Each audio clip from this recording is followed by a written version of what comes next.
Ricardo Sandoval a été aussi un très grand boxeur de la catégorie, mais il a été battu en 1980 dans un championnat du monde par, à l'époque, l'intouchable Lupe Pintor, qui a été un poids-coq d'une très grande notoriété. Eh bien, c'est Ricardo qui est lui devenu champion du monde, donc en battant l'américain Chandler, son compatriote, par KO à la 15e reprise. Et puis depuis, Sandoval domine cette catégorie dans cette fédération WBA, mais sans toutefois convaincre au point d'être en admiration, Robert. Oui. Et il est reconnu par l'autre fédération aussi comme le meilleur du monde. Pas le titre officiel, meilleur du monde. Et effectivement, ce soir, ça ne présente pas le grand jeu qu'on attendait de lui. Troisième accrochage seulement. Il y en aura sans doute de plus en plus maintenant, jusqu'à la fin de ce combat. Encore sans préjuger de rien, c'est pas trop si Sandoval finira pas par placer un coup décisif. En tout cas, il s'y applique, il le cherche. Toujours appréciable avantage pour le tenant du titre, alors que nous allons aborder la 13e reprise.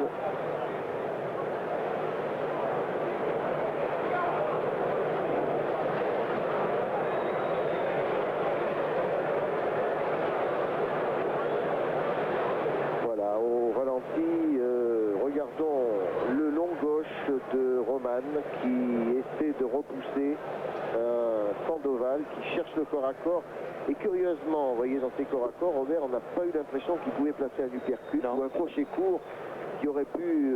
C'est vrai que Roman le tenait un peu aussi. Et il cherche à approcher parce que ça paraît même de plus en plus évident. Et pourtant, ils n'ont pas changé de poids, mais de taille de poids peut-être, mais de taille depuis le début du combat. Mais l'allonge de Roman est très nettement supérieure à celle de Sandoval, donc obligé de s'approcher du Vénézuélien. Et se jette à corps perdu sur lui. Mais il approche très peu souvent, trop peu souvent sans doute à son gré. Vous voyez qu'il est obligé de lancer de loin ses coups. Ah, vous avez vu la droite de Roman? Oui, oui.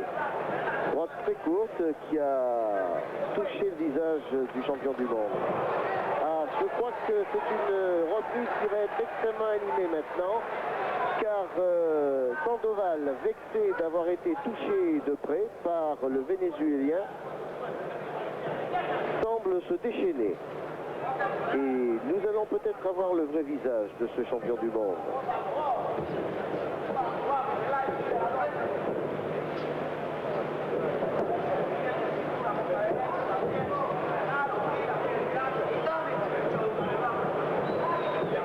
Après tout, c'est peut-être ce qu'il cherche. Il y a des boxeurs qui, dès qu'ils sont touchés, deviennent redoutables. Sandoval contre Chandler a trouvé qu'il était capable de gagner par KO à la dernière reprise. Oui. Ah, voilà. Deux droites terribles qui arrivent au visage de Roman. Il les a pris de plein fouet. Et qui encaisse bien. Et Ricardo Sandoval. Encore. Appuie sur l'accélérateur.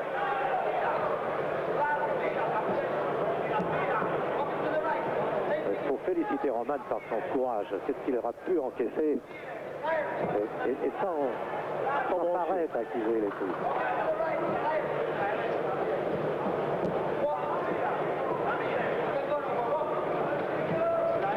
Voilà, il a pris de plein fouet ce gauche.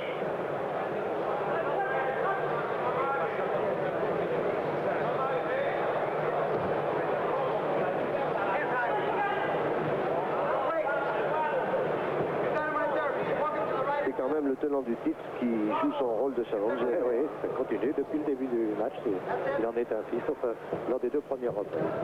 Oula, encore un bien mauvais moment pour Roman.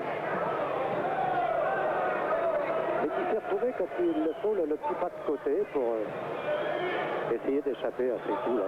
Il vient tout droit, toujours de la même façon.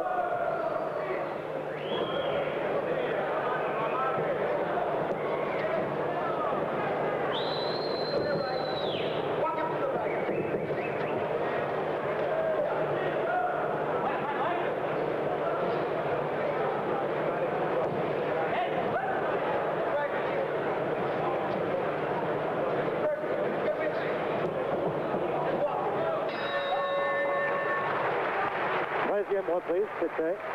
Eh oui, avec 7 points d'avance maintenant pour l'Américain Ricardo Sandoval. Roman n'aura pas pris une reprise d'ailleurs. Oh, il a eu, non pas du tout. Il y a eu quelques égalités. Mais Sandoval a remporté pratiquement tous les rounds. Donc un public qui ne s'est pas totalement passionné pour ce championnat du monde des poids coqs. On le comprend un peu parce qu'on s'attendait à une victoire nette et claire de la part de l'Américain. Ce qui prouve qu'en boxe, rien n'est fait d'avance. Et qu'un boxeur sans grade, si j'ose dire, puisqu'Edgar Roman était considéré comme un bon boxeur, mais sans plus, peut troubler le champion du monde, alors que Rodolfo Sabatini, un homme heureux, le grand organisateur italien, effectivement, met sur pied tous ces championnats du monde en Europe. Surtout pour la télévision américaine, qui lui en demande sans cesse. Et Antenne 2 ce soir est bien content d'avoir pu assister à ces championnats du monde.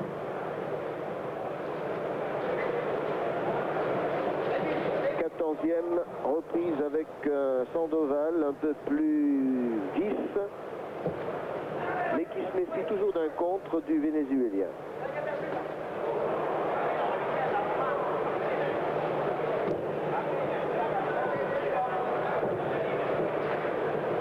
En fait, c'est surtout son gauche-droite qui est redoutable chez Sandoval. Ah, il double bien. Hein.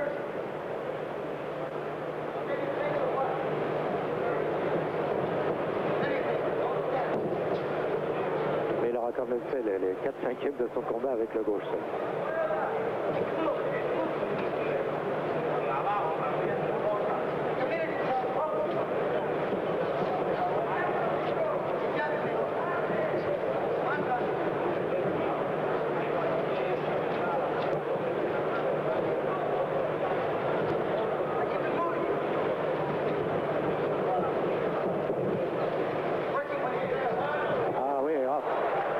De Roman trouvait qu'il avait du mal à se déplacer. C'est peut-être le coup le plus dur qu'il vient d'encaisser là.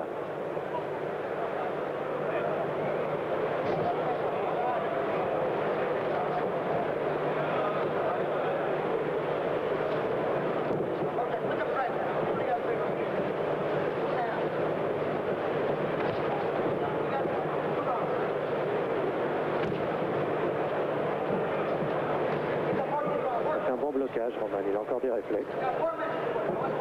Ah, c'est un boxeur qui n'est pas facile à manœuvrer sur un ring. Il recule, boxe en reculant, bien. Il revient, encore à corps, il essaie de... Et cependant, il ne doit pas beaucoup frapper, vous voyez. Oui. Les coups deviennent de plus en plus mous maintenant. Change de rythme de temps à autre. L'autre marche toujours sur lui. C'est lancinant pour un adversaire aussi. Et en sachant que c'est un frappeur de surcroît. Voilà.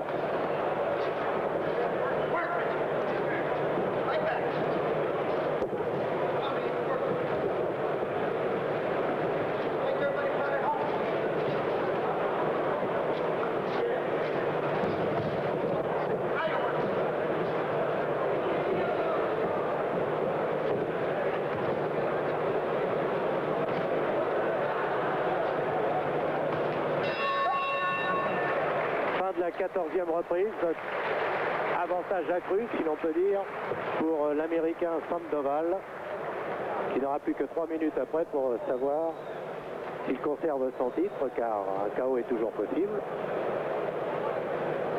Sa façon de faire tout à l'heure pouvait permettre à Roman de le prendre en compte. On a eu l'occasion de vous le dire, mais Roman ne sait plus trop où il en est à ce propos, hein, et je crois que ses coups sont maintenant beaucoup moins violents.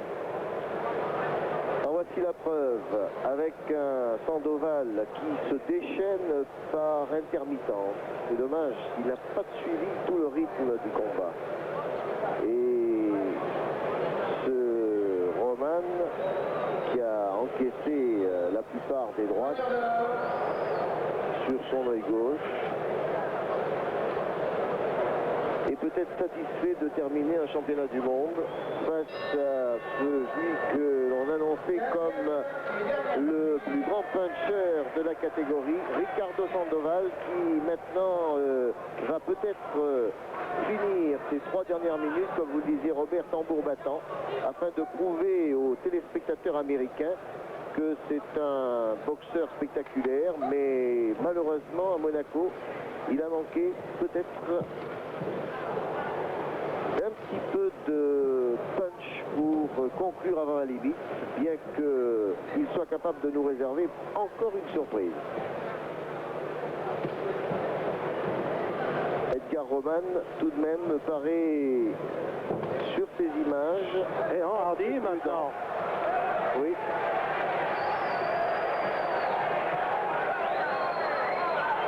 Une belle 15e et dernière reprise donc dans ce championnat du monde des poids cosses.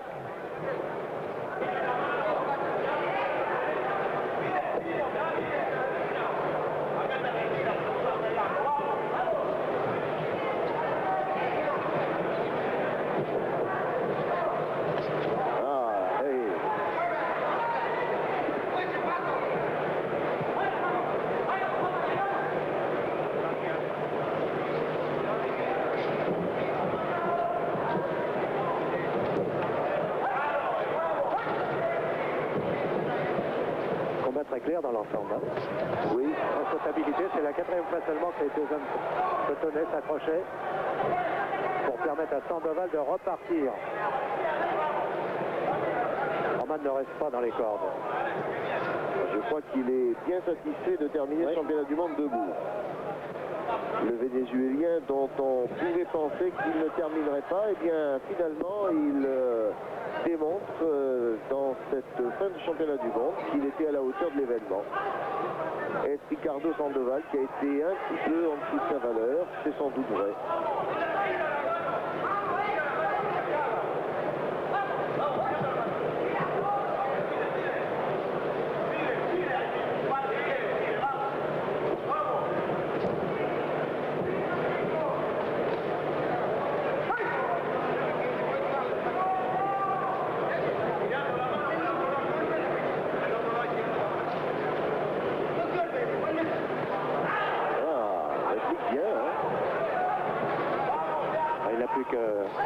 Quelques secondes à tenir, Roman,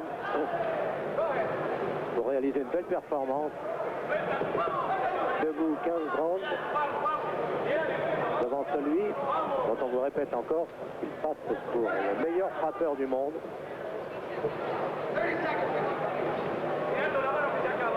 Et son palmarès en témoigne. Voilà. 24 victoires sans doute pour Ricardo Sandoval, qui va conserver sans doute les champions du monde, mais quel mérite pour Edgar Roman. Il est content, Sandoval, en saluant le public, mais il a fait un petit signe à son manager tout à l'heure qu'il était un peu déçu, tout le monde. Il ne savait pas pourquoi il n'avait pas pu descendre son adversaire. Il a eu sa chance à la 3e reprise, puisque Edgar Roman a été touché et est au tapis sur une superbe droite. Mais voyez que sur cette image, eh bien, en fin de combat, Sandoval n'a pas retrouvé toute sa précision et toute son efficacité. Il s'est laissé un petit peu manœuvré par un Edgar Roman très habile à esquiver, même si ce Vénézuélien tout de même prit toutes les droites en direct.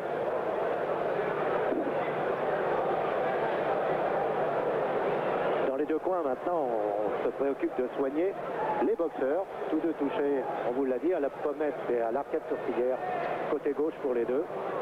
Une blessure qui commençait à s'aggraver du côté de chez Roman. La pommette étant très sérieusement enflée. Il avait déjà, ça ne fait aucun doute, un visage de boxeur. Ça sera encore plus accentué à partir de demain matin. Quant à Ricardo Sandoval, je pense qu'il est serein en fin de combat. Il y a des boxeurs qui ont l'impression d'avoir gagné ou d'autres perdu. Lui, Sandoval a sans doute fait son calcul de décompte de points et le voici. trop marqué finalement à l'arrivée. Il pense raisonnablement qu'il a conservé son titre de champion du monde. Le visage maintenant d'Edgar Roman. Et l'arbitre qui réunit les deux boxeurs pour proclamer sans aucun doute Sandoval champion du monde. Sandoval garderait donc son titre.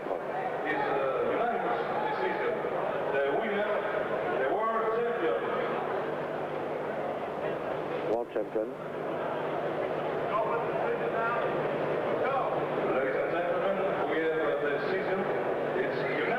Sans pour le premier juge pour Sandoval, 100 points. Ricardo Ricci, c'est le surnom affectueux. Sandoval donc, champion du monde des poids coqs pour la 5e fois, qui conserve son titre à 23 ans.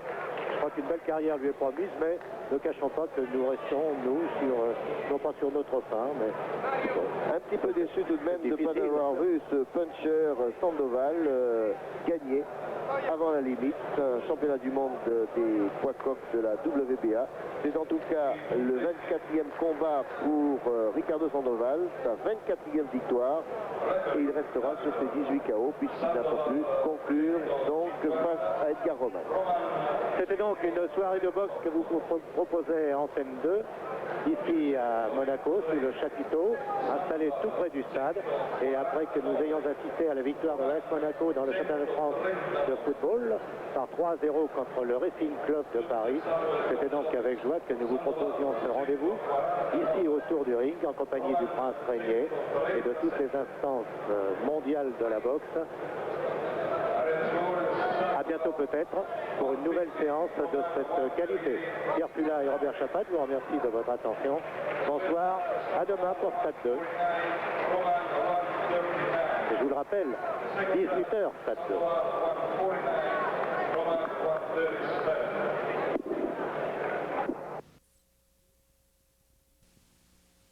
6 libras de Bayamón, Puerto Rico, José Durán Martínez.